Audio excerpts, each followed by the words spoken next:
But I want to just highlight one thing, TJ, because this is something that God I really had to make sure that I was clear about. That I don't get credit for my initial obedience. Like, you can say yes, and there's that boldness in that moment, and people can be like, "Great job, you said yes." Like, I get credit for walking with Him, for doing this with Him, and the challenges get larger, and the impact is broader. And I'm going into a convention this weekend where now I'm in the top two candidates to be on the ballot. Like, I wasn't really ever in that position last year when I ran, but there are millions of people who now know my name in the state of California, who now know what I stand for, at least 5 words. Most people can handle 5 words about somebody in government or politics. Um, that new level of visibility comes with a new level of responsibility. And I think this is what I didn't understand when I pursued what I thought was the American dream. It's that the American dream is an idol of irresponsibility. Right? What we try to do is get to a place where we are where we have no accountability or responsibility to anyone. Like, that's what early retirement means to most people. And actually, I think that what God is doing on the earth is taking people who have said yes over and over and over again to increasing responsibility.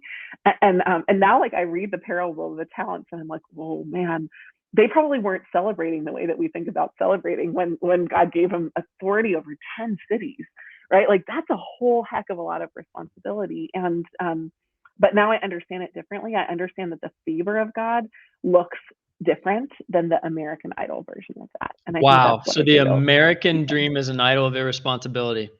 It is. Like, wow. I'm hold on a second. I just have to process that. And if anybody's watching, like, they can see my head just kind of like doing the I need to sit with that thought for a while. If you're listening, you don't see me, but it's like that thought right there is so powerful. Now, here's what's really interesting is I talk a lot about the idea of over responsibility. Now, here's what's Mm-hmm. very interesting, okay, is that a lot of how injustice is being fought is from that place of over responsibility, which is Yeah. false self righteousness. Yeah. And then at the other end of it is this American dream ideology, thought, vision, frankly, that is the idol of irresponsibility. So you have these two sides that are kind of at war with one another. In other words, on one side, you have people who essentially, for lack of better words, want the position of leadership, want the Yeah. power, want the you name what. And then you have other people who don't want any of it. And then you have the people like yourself who are saying, hold on a second, I'm surrendered to what God's doing and I don't want it, but I'll do it. Yeah. I don't want it, but I'll do it. Lord, if you say that this is how we're going to do this, then I'm with you. And those people, that surrendered life, that frankly, that's what that is. That surrendered life that you're talking about, that is unconventional leadership. And if I summarize everything that you've shared so far about not just the vision for California, not just your process for how you even got there to the decision to run for governor of California, not just what you've shared anecdotally around your own personal thoughts on that journey. It is summarized to me as unconventional leadership, which is why, back to the beginning of our conversation, that person who said something to you earlier today about, hey, well, this is unusual. You're running for governor. You seem like a normal person. I get why they're saying that, right? That's called Right. unconventional Exactly. leadership. I don't really desire this.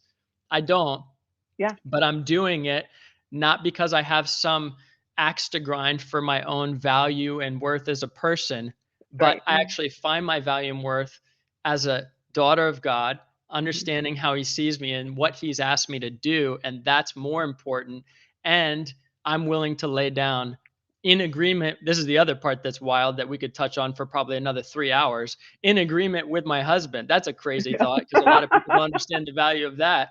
In agreement with my husband, Yeah. we as a family, it's not just Jenny Ray LaRue. This is No. the thing that's so powerful. It's not just you, it is you with God in agreement with your family. To me, there is no question. I wrote on an email out to people just right before the live stream. I said, is she going to be the new governor of California? Question mark.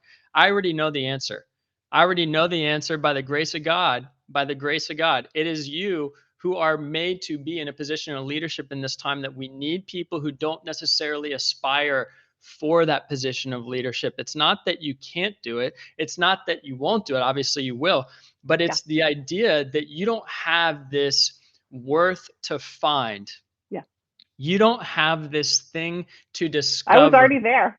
It was already there. You have it, and you say, you know what? I'm willing to give what I have. And that is literally the definition of public service.